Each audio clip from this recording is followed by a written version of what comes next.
Good evening, everyone. My name is Yolanda Hamilton. I am the Diversity, Equity, and Inclusion Consultant with the Garfield Heights City School District. I want to thank you all for taking the time out to participate in this bus rider virtual safety meeting.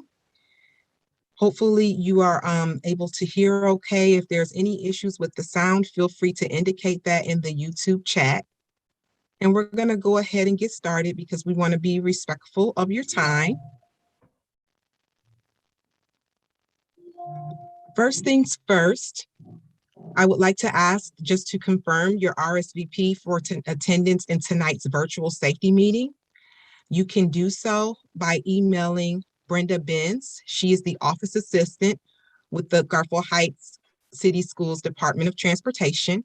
You can see her email on the screen. And for those of you that might be having issues seeing the slides through the YouTube, I'm just going to spell out her email address.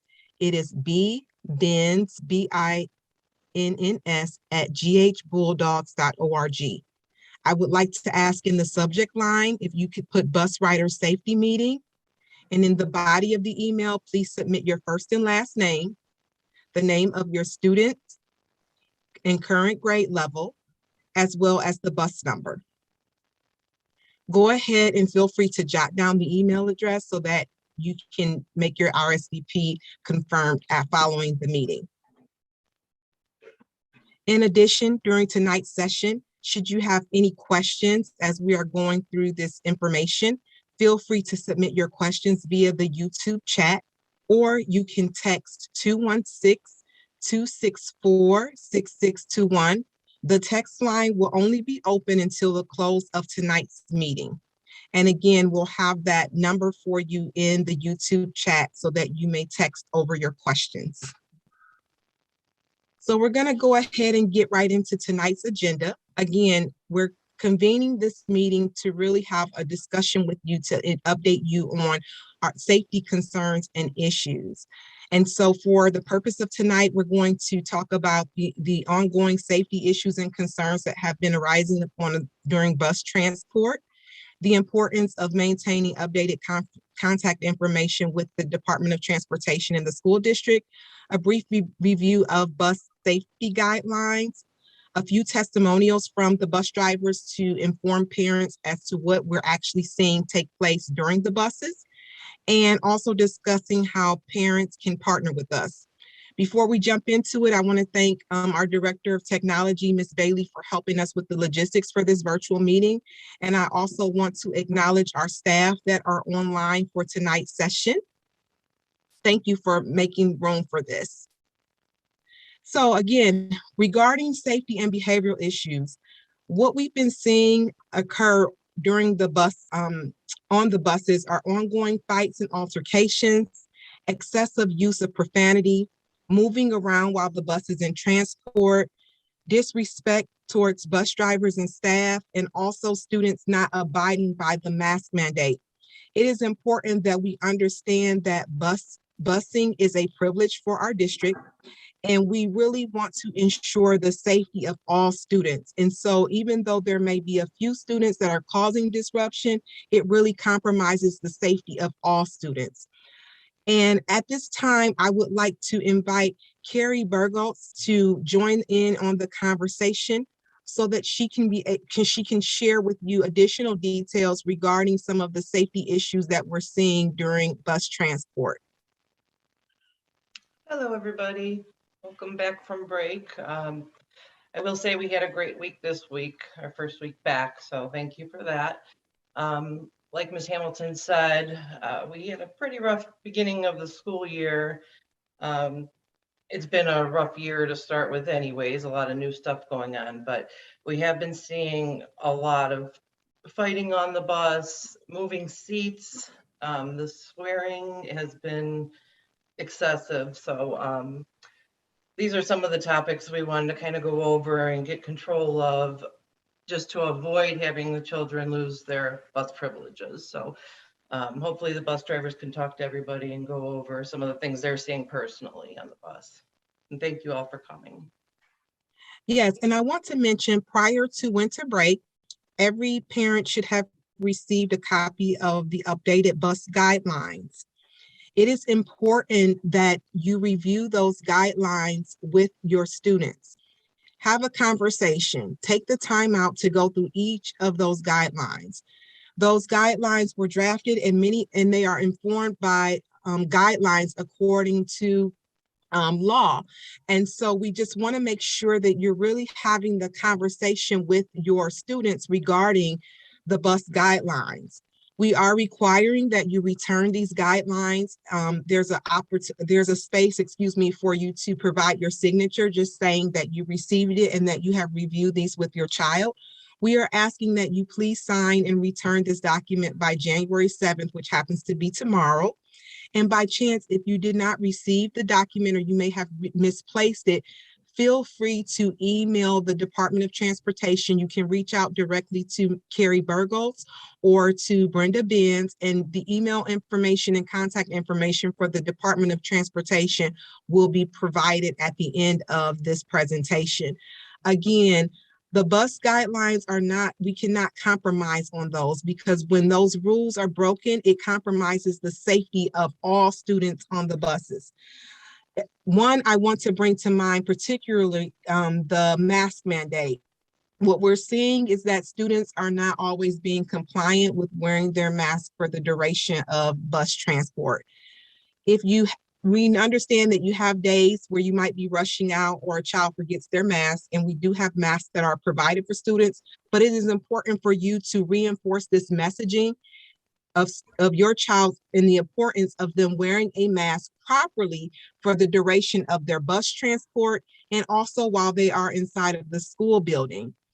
What Carrie and her department have shared is that we're seeing a lot of masks not being worn properly, or they're either being discarded in the aisles and in the seats of the bus. And again, that's unsanitary, and it also compromises not only the safety of other students, but also the drivers. It's important for us really to reinforce this mask mandate during bus transport, because we want to make sure that we have a safe environment where we can continue busing. As many of you have probably seen on the news and with other districts, many districts have had to suspend busing privileges because of the spread of COVID. And again, as a district, we have been really working hard to ensure proper protocols and measures are in place. And we want to be able to keep busing privileges, and we don't want to have our drivers out sick, okay? Or our staff in the buildings. So again, when you're going over those guidelines with your students, we're asking you to partner with us by enforcing those guidelines and making it clear to your child what the expectations are. So that helps us to be able to partner to reinforce messaging to ensure the safety of all of our students. So at this time, I want to invite our bus drivers that are on for tonight's session to chime in to share candidly what they are seeing in terms of behavioral challenges and other things that compromise safety during their bus routes. So the drivers who are on tonight, if you can just share your name and also the bus number that you drive, and if you can just share with our listening audience some of the challenges that you're experiencing during transport.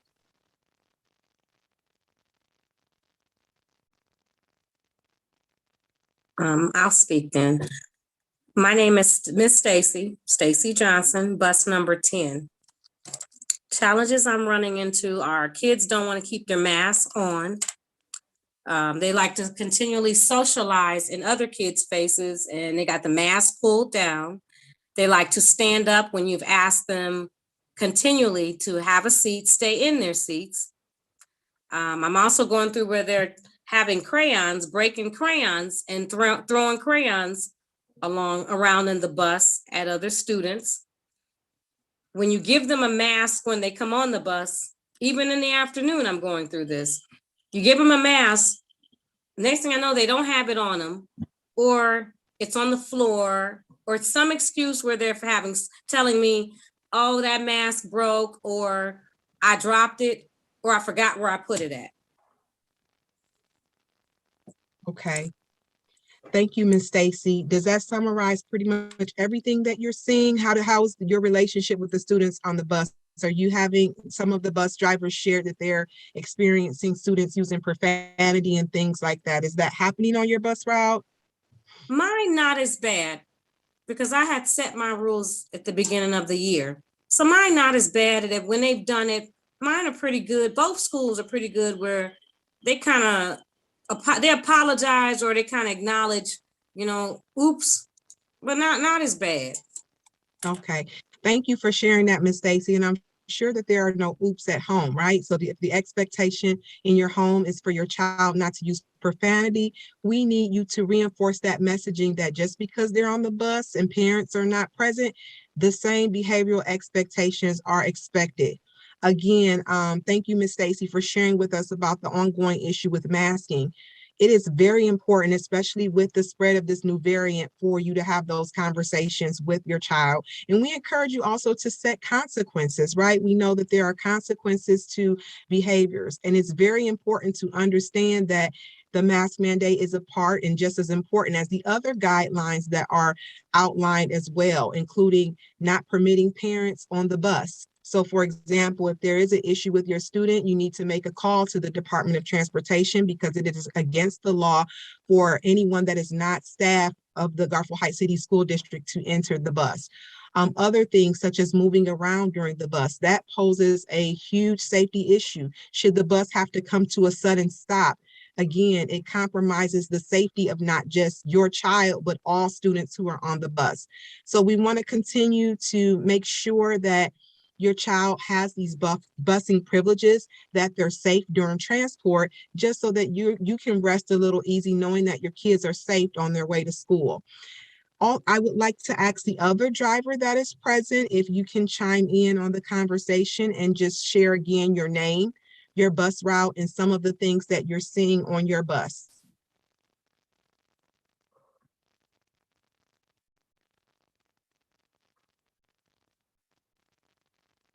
Okay.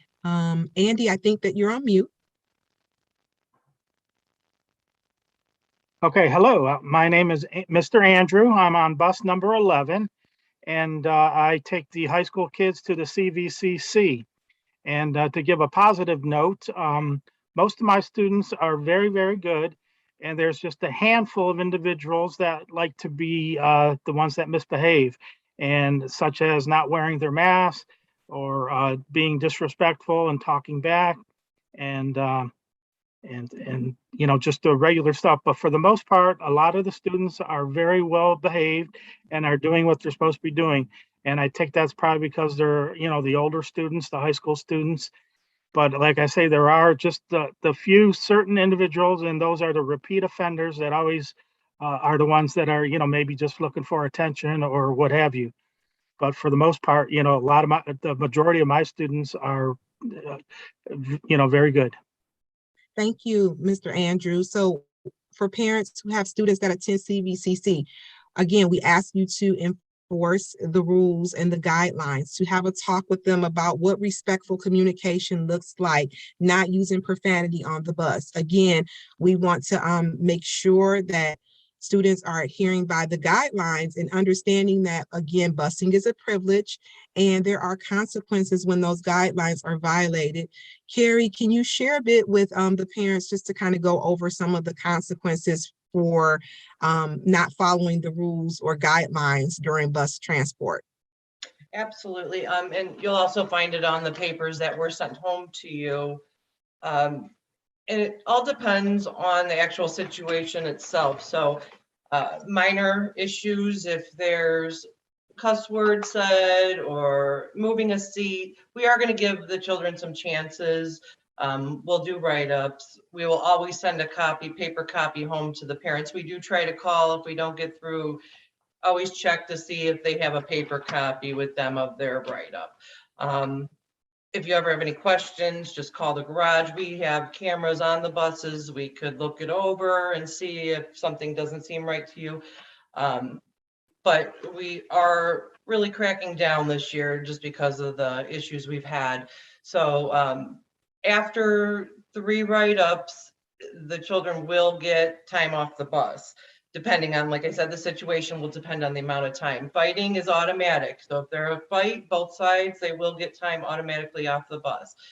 We don't want to see the children off the bus, and that's one of the reasons we're doing this now, just to try to avoid some of this before it happens. So that's why we're asking that you talk to the students to avoid them getting time off the bus. Okay, thank you. And as a reminder to our listening audience, feel free to chime in on the chat or to send any questions that you have to the text number. We'll put the text number in the chat again. It's 216-264-6621. I just want to read off a couple of questions that are and comments that are coming in. Let's see. Okay, one parent says, hello, I received a form to sign for my child who attends CVCC. However, my child does not ride the bus, they drive. Do I still need to sign this form? So I'm assuming, Carrie, at one point it may have been a student who was riding the bus, but perhaps is driving now. They're probably an eligible student to ride the bus, a name we received. So they did go out to everybody that was on our list we received. So if they're not riding the bus, no, I mean, you do not have to. If they are going to at all ride the bus through the winter or anything, yes, please do. Okay, so if the student is having car issues or can't drive, it would be good to have that on file again, just to confirm that you have received the guidelines and that you're aware of what the guidelines outline. There is another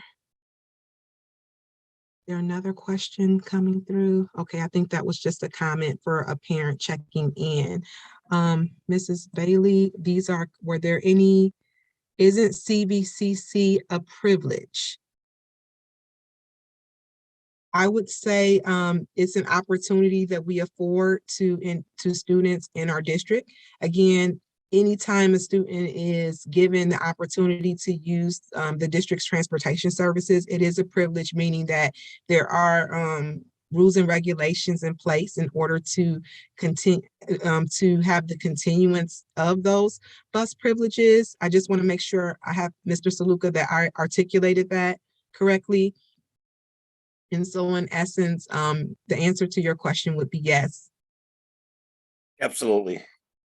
It is a privilege. Any bus rider, it's a privilege to ride a bus. We're required to transport to the CVCC, but it is a privilege. It's not mandatory if you're not following the rules. So it's kind of like a two-way street. But yes, anybody that's eligible to ride a bus, we count them as a rider, regardless if they drive. So please turn in your form. Just to acknowledge that if you do have to ride the bus, you understand our rules and regulations. Okay, thank you for that clarification. Another comment came in through the text line. Should my child return the form to the school office?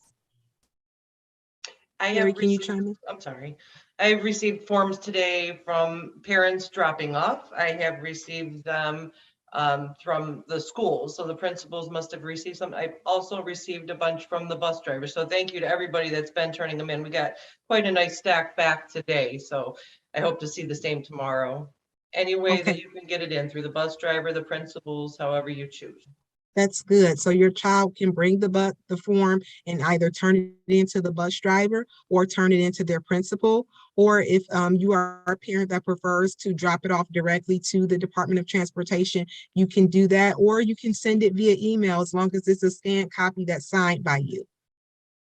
Okay, thank you. I don't think that there are any more questions at the time in the YouTube chat, so we're going to go ahead and continue.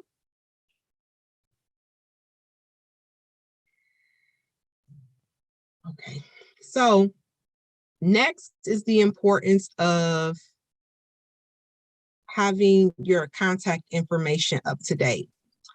And the reason why that isn't, well, I'm sorry, let me back up. Parents as partners. So again, we're having this meeting because we want to have you as the parents as partners to ensure and enforce the guidelines to ensure that all students are safe. And so what this committee would look like, it would consist of a group of parents and representatives from the Department of Transportation to really partner together and bridge the gap to enforce the safety guidelines and ensuring that the students maintain compliance to those guidelines while they are in transit. What this will consist of is really to help foster better communication between the Department of Education and parents. So it's relationship building, right? Because we understand that the extent of your communication with the Department of Transportation is simply putting your kids on the bus in the morning and waving at them or the driver as they're pulling off, right? But we want to be able to really work to have an understanding, a better understanding, to build relationships so that you can understand what these safety challenges are when they come up, and really working with the drivers to ensure the safety of your child and other students. So in essence, parents, you would be just working as a liaison to really create positive relationships between other parents as well as the drivers, helping to, talk through and resolve and mediate different issues that may come up. And again, this is an opportunity where you can partner with the Department of Transportation. We really want to build that relationship so that we can reduce the amount of incidents that are occurring on the buses. One urgent matter, this is very important. We need you to ensure that your contact information is updated and on file with the Department of Transportation and the school district. Some families have changed phone numbers, addresses, or email addresses are not up to date. It is important for you to ensure that your contact information is updated so that when information and updates are sent out, we have that on file. Also, more importantly, if there is an emergency that occurs while your student is in transport, if we do not have your updated contact information, it makes it challenging for us to reach you. And so again, updating your contact information, those emergency contacts, it's very important. Again, a safety issue when we're not able to reach a family. I want to pause here for another question. Mrs. Bailey, was there another question from the chat? Okay. My apologies. So again, just ensuring that your contact information is up to date and on file. If you are interested in signing up to be a participant in the safety committee, again, you can reach out to Carrie or Brenda. Carrie is the transportation supervisor. Her email address is here, cbergholz, cbergholz@ghbulldogs.org, or Brenda Benz, Benz, BBINNS @ghbulldogs.org, or you can give their office a call. Again, we want to encourage you to become a part in the safety committee. We want to try this out as a pilot just to really begin the steps of improving communication between the Department of Transportation and parents and families. So again, the things that we are asking you for tonight and wrapping up tonight's session is to, one, confirm your RSVP. You can either do that by submitting your name, the name of your child and grade, and the bus route to the text number that's available on the YouTube chat, or you can email Carrie or Brenda, whose information is on this slide. Also, we want to ensure that you return those forms by tomorrow, January 7th. And lastly, ensuring that your contact information is updated with the district. Another question that came in through the YouTube chat before we close out, when can my daughter get back on the pass? She was removed in October. She signed and sent in the form. I'm not sure. I'll answer this because I did speak with Mom on the phone. Okay. She will be able to ride tomorrow. I did get your form and you did come to the meeting. So yes, this is basically what we wanted to do. We wanted to go over everything that's expected of the children. You did follow up with the requirements, and that's what we want. We want communication. And so hopefully, with all the communication we had with your daughter, it'll be better from now on. So as long as everything was gone over, she could start again tomorrow. Can I chime in here, Ms. Hamilton? Yes. We had a lot of students that were suspended for the bus for fighting, of which they have been out for a lengthy period of time. If any parent is on whose child has been suspended for fighting, if they would like reinstatement, then they need to make that the same request from Ms. Bergholz, and we will review, making sure that they signed off and acknowledged. And we will give them another opportunity to get back on our bus. Just know that we give one opportunity, and if it happens again, then it's at least the parent knows and the child knows that this is their last opportunity to ride the bus without further incident. So if you do have a child who has been put off for the year due to an egregious act on our bus, if you would like to have that child reinstated, please contact and make your request to Ms. Burkholz, and please sign the form and send it in acknowledging. Thank you. Thank you. Okay, before we close out, I know that we have some of our building representatives here. If anyone else would like to chime into the conversation before we close out tonight's meeting, I see Ms. Rizzi that you are on tonight. Is there anything that you would like to add for parents? Hi, parents. I just want to add reinforcing that when they go to the bus and they get off the bus, that they walk. We have a crosswalk that goes right through our parking lot, and there are cars parked there that sometimes pull out, and we have students running from off of the bus to school, and we are encouraging that they walk for safety issues. So I've ridden the bus once a month every day since the beginning of school. And of course, when I ride, it's fun. The kids and I are talking, and it seems manageable. But I know Miss Stacy every day is reinforcing, wear the mask, put your mask on. She gives them a mask. And I'm just want to reinforce with parents, please send your child with a mask and encourage them to keep that mask. We go through thousands of masks every day. You see me at the front door, I'm passing out at least 100 masks a day. And that's every day, and that adds up. So if you could reinforce that at home with your child or your children, that would be great. Thank you so much. Okay, thank you, Mrs. Rizzi. So again, we encourage you, reach out. If you have any questions or concerns, feel free to reach out to any member of the Department of Transportation. Thank you to those that were able to join us tonight. And again, we hope that you continue to have a good rest of the school year. Thank you. Thank you. Thank you. Bye.